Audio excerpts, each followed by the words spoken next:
Hello everyone, I SP Yadav welcome you all at my YouTube channel Spy Matholution.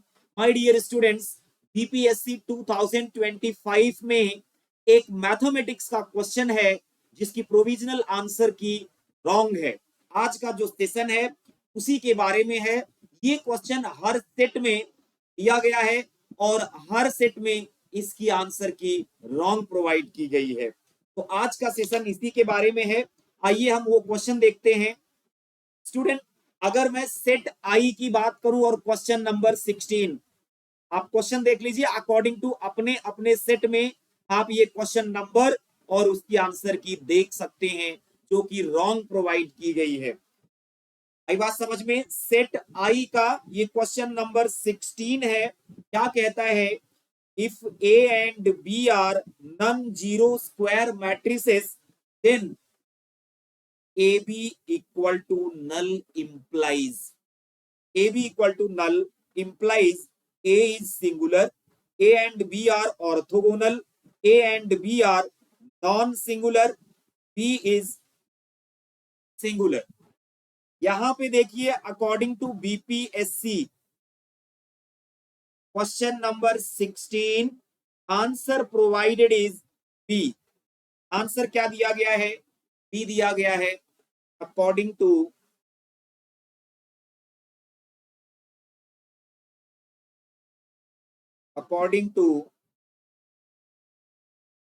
EPSC 2025 answer is B. However,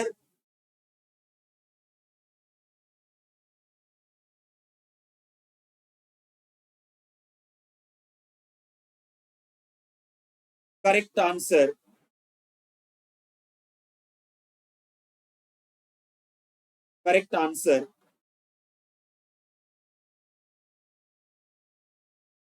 answer is option C. A and B are singular matrices. Option C सही होना चाहिए। मेरे से ये question बच्चे कई बच्चों ने मेरे को मैसेज किया कि सर इसका आंसर गलत है, ठीक है, हमारी हेल्प कीजिए, ठीक है, क्योंकि मैंने जितने भी बैचेज इंजीनियरिंग मैथमेटिक्स के लिए हैं, वो चाहे आईएएस मास्टर पे हो या अदर इंस्टीट्यूशन पे, ठीक है, मैंने ये क्वेश्चन अपने नोट्स में डिस्कस किया हुआ है। और बता दूं आपको, ये प्रीवियस ईयर गेट में पूछा गया क्वेश्चन है, बहुत पुराना क्वेश्चन है, ठीक है।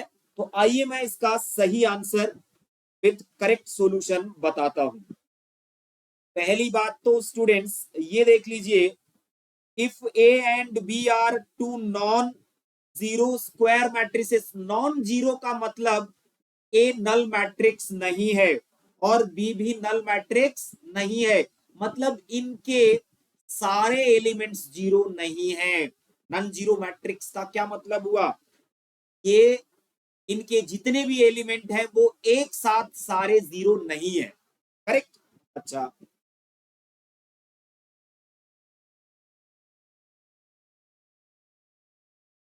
मैं सर यहां पे आपको एक बात बता दूं, ये कह रहा है A B equal to null है, A B equal to null, correct, taking determinant for both side, taking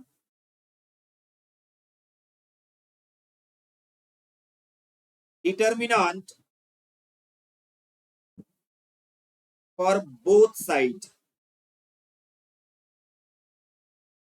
taking determinant for both side, determinant of AB, product of AB equal to determinant of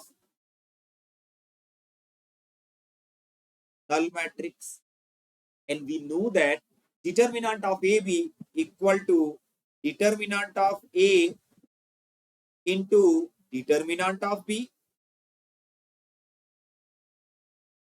equal to zero. Equal to क्या आ गया? Zero. आई बात समझ में? Sir इसका मतलब एक बात तो कंफर्म है, either determinant of A equal to zero और determinant of B equal to zero और बोथ इक्वल टू जीरो, मतलब या तो अगर डिटरमिनेंट जीरो हो गया तो सिंगुलर मैट्रिक्स होगा, either either determinant of A और डिटरमिनेंट ऑफ बी और both both determinant of A and determinant of B equal to zero. यहां से एक बात तो कंफर्म हो गई, या तो डिटरमिनेंट ऑफ ए जीरो होगा मतलब ए सिंगुलर मैट्रिक्स होगा, या तो बी सिंगुलर मैट्रिक्स होगा, या तो दोनों ही सिंगुलर मैट्रिक्स होंगे। करेक्ट। इन तीन ऑप्शन में से कोई एक ऑप्शन सही है, ए सी डी में से कोई एक सही है, वो भी बताऊंगा अभी कैसे नहीं सही हो सकता। ठीक है, अब क्या करें, अब तो तीन के तीन सही आ रहे हैं, कोई बात नहीं है, चलिए मान लेते हैं, let us assume that A is singular matrix and B is not singular matrix. Correct है, मान लिया ए सिंगुलर मैट्रिक्स है। Let option A is correct. Option A में क्या है, A is singular matrix, A is singular matrix. मान लिया A क्या है, ए इज सिंगुलर मैट्रिक्स। आई बात समझ में स्टूडेंट्स? अगर ए सिंगुलर मैट्रिक्स है, मान लेता हूं मैं बी सिंगुलर मैट्रिक्स नहीं है, let option A singular matrix is correct, is correct and B is non singular matrix, non singular matrix. अगर ये नॉन सिंगुलर मैट्रिक्स है, इसका मतलब determinant of B not equal to zero. ठीक है, if determinant of B not equal to zero, this implies that B inverse exists. B inverse exists. भाई मैंने क्या कहा, ऑप्शन ए को मैंने मान लिया सही है, मतलब ए सिंगुलर मैट्रिक्स है, मतलब इसका डिटरमिनेंट जीरो है। बी सिंगुलर मैट्रिक्स नहीं है। ठीक है, बी सिंगुलर मैट्रिक्स नहीं है, ये मान के चल रहा हूं। अगर बी सिंगुलर मैट्रिक्स नहीं है तो उसका इनवर्स एग्जिस्ट करेगा, मानते हो? According to question A B equal to null, हम क्या करते हैं, पोस्ट मल्टीप्लाई करते हैं बी इनवर्स से। B inverse equal to null matrix into B inverse, दोनों साइड पोस्ट मल्टीप्लाई कर दिया बी इनवर्स से, क्योंकि बी इनवर्स एग्जिस्ट करेगा।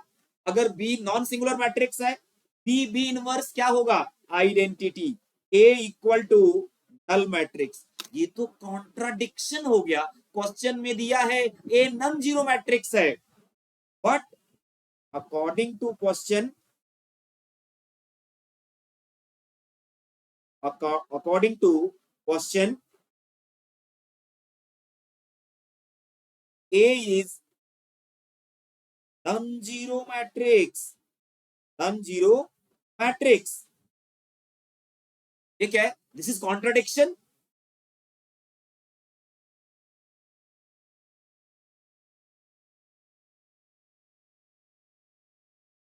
तो option A can't be true, तो option A can't be true, option A true नहीं हो सकता, मतलब ए सिंगुलर हो जाए बी नॉन सिंगुलर, ये सही नहीं हो सकता। ठीक है, आइए, अगर ये सही नहीं हो सकता, ये गया, कौन बचा, B. B is singular matrix. अब क्या मान लेते हैं, बी सिंगुलर मैट्रिक्स है। Let option D, B is singular, let option D, B is singular is correct। ठीक है, बी सिंगुलर है और ए को मैं मान लेता हूं नॉन सिंगुलर है। If A is non singular then A inverse exist.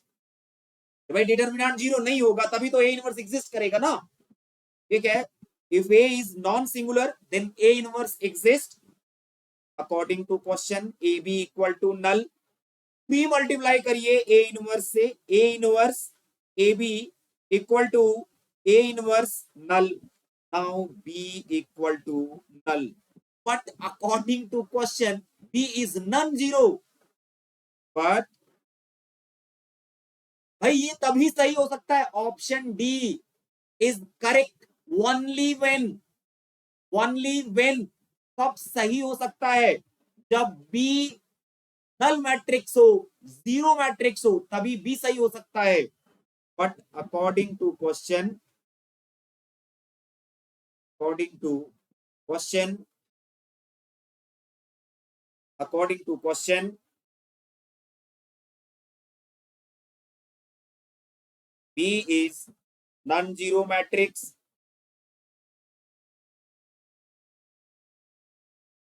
so it's contradiction.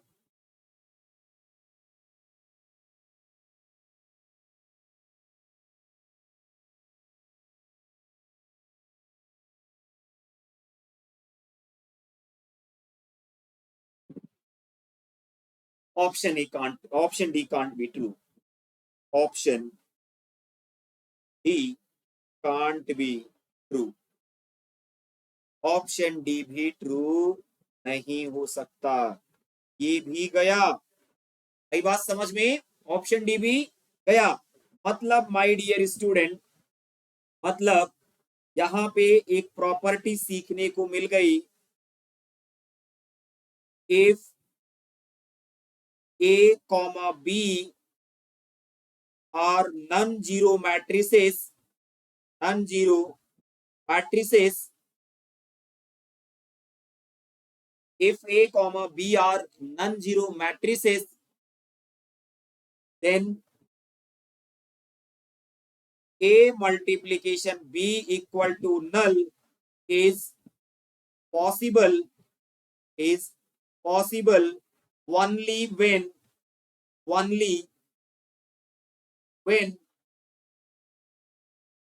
both matrices A and B are singular matrices, singular matrices। ये तभी सही हो सकता है जब दोनों ही क्या हो, सिंगुलर मैट्रिसेस हो। तो सर इसका करेक्ट आंसर ऑप्शन सी हुआ।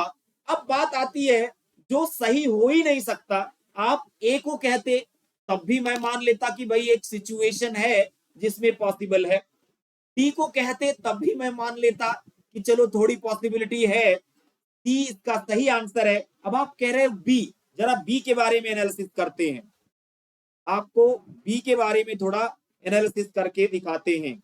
यहां राइट आंसर जो होगा, answer is option C, both A and B are singular matrices. Orthogonal matrix क्या होता है? ऑर्थोगोनल मैट्रिक्स क्या होता है स्टूडेंट?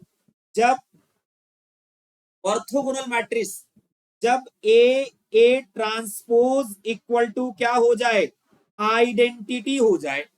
ए ट्रांसपोज क्या हो जाए, आइडेंटिटी हो जाए, अगर ए ऑर्थोगोनल है। इफ ए इज ऑर्थोगोनल, ठीक है सर, दोनों साइड डिटर्मिनेंट ले लो। Determinant of A transpose equal to determinant of I, है ना। Determinant of A into determinant of A transpose equal to 1। दो मैट्रिसेस के प्रोडक्ट का डिटर्मिनेंट, दोनों के इंडिविजुअल मैट्रिसेस का डिटर्मिनेंट निकाल के मल्टीप्लाई कर सकते हैं, सेम आएगा। Here determinant of A into determinant of A equal to 1, क्योंकि determinant of A transpose equal to determinant of A होता है। इसका मतलब determinant of A square equal to 1 होगा, determinant of A equal to plus minus 1। अगर आपका ए orthogonal matrix है तो उसका डिटर्मिनेंट या तो 1 आएगा या तो प्लस 1 आएगा। It means A is non singular matrix, का डिटर्मिनेंट 0 होगा ही नहीं। ठीक है, means A is non singular matrix, non singular matrix. एक बात समझ में? सिमिलरली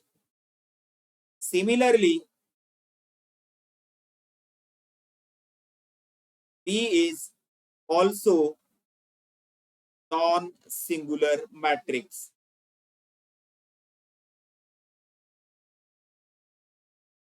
भाई बात समझ में? इसी तरीके से स्टूडेंट्स, आप जिनको चैलेंज करना है इस क्वेश्चन को, पूरा मेरा सॉल्यूशन डॉक्यूमेंट कर डालिए स्टेप बाय स्टेप। आप और अच्छे लैंग्वेज में, वर्ड में बेहतर तरीके से पूरा डॉक्यूमेंट कर दीजिए, एक एक का रीजन। ऑप्शन बी करेक्ट क्यों नहीं हो सकता? भाई ऑर्थोगोनल वेक्टर होता तब मैं डॉट प्रोडक्ट लिखते, तब मैं मान लेता कि चलिए ये 0 आएगा।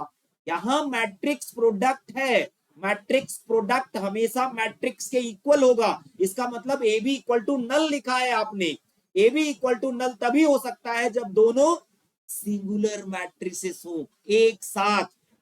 आई होप मेरा पूरा सॉल्यूशन आपको हेल्पफुल होगा आपके डॉक्यूमेंट तैयार करने में। प्रिपेयर कर लो, 1 घंटे की मेहनत है, फाइल कर दो। आई बात समझ में? जो भी फीस लगती है चैलेंज कर दो। और मेरे हिसाब से एक और चेंज आना चाहिए एग्जामिनेशन में। जितने बच्चे, जो भी बच्चे चैलेंज करते हैं क्वेश्चन को, और अगर चैलेंज एक्सेप्ट होता है, मतलब उनकी बात सही मानी जाती है, तो उनको कुछ सर्टेन नंबर ऑफ मार्क्स दिए जाने चाहिए, रादर देन कि उस क्वेश्चन को मार्क्स टू ऑल कर देना। जो बच्चा, जो भी बच्चे अगर चैलेंज करते हैं, ये सबकी जिम्मेदारी है गलती पकड़ना, उनको थोड़ा एडवांटेज मिलना चाहिए। 1 नंबर का क्वेश्चन है तो 0.2 ही मार्क्स दे दीजिए उस बच्चे को जिसने चैलेंज किया, उसने मेहनत करी, वो कॉन्फिडेंट था, तो उसको थोड़ा डिफरेंट ट्रीट करना चाहिए। Thank you so much, have a good day.